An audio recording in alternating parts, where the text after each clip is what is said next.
Welcome everyone to the second of 3 supplementals featuring NPCs of personal relevance to player characters of Thunder, Ice, and Everything Nice. I won't go over my whole spiel from the first one, so I'll end this off by just saying I'll see you Saturday. There is a beauty to the Feydark that he hadn't ever considered before on the surface. It may be called the Feydark, but life down here is as vibrant and varied as on the surface. Mushrooms glow strange and vivid colors. Beautiful and noxious flowers grow on vines that choke the tunnels. Forests seem to grow upside down, and swamps fill whole caverns larger than even the underground lakes. He's had to dodge the paths of larger than usual reptiles, rodents, and amphibians, which swallow him whole if given the chance. He's hunted the wild hogs and flightless birds that stalk the undergrowth. He's even cursed the insects that find their way to him despite the darkness.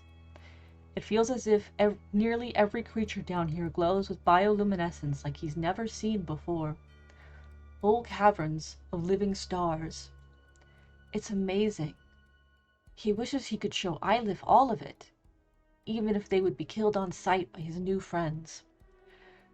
Learning that they were alive was a relief and a shock. Relief because his last memories of them were...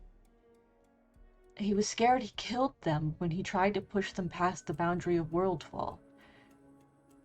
But to know they're alive lifts a weight from his shoulder he didn't know he was carrying. It was a shock because they had thought to seek him out even for a letter. It brought up feelings that sat strangely in his chest, so not wholly unwelcome. There is a mental jolt, and Jabin returns to himself. He can't let it distract from his mission. Astrazeline must fall, as is Matron Zara's will. The shining jewel of the Seelie Courts under their control, they can gain a foothold on the surface from which to launch further attacks. And it begins with destroying their supplies, like any good siege. His joining was a boon for the forces of Irith Tal, he's been told. The ruby gem in Matron Zara's possession, or tool she calls it, is useful. But without his knowledge as a soldier, it means little. With him, they can interpret the movements of the patrols, they can guess the schedules and routes. In this way, he too is a tool in the belt of the armies of Irith Tal. He couldn't be more proud. But something feels off even as he thinks that. A strange anxiety he can't shake.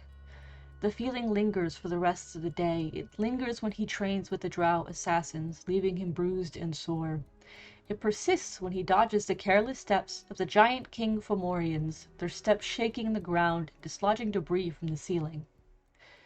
It hovers at the edge of his awareness as he eats with the Dwergar and gnomes, laughing along with their gallow humor whims. If he focuses on it for too long, his head starts to hurt.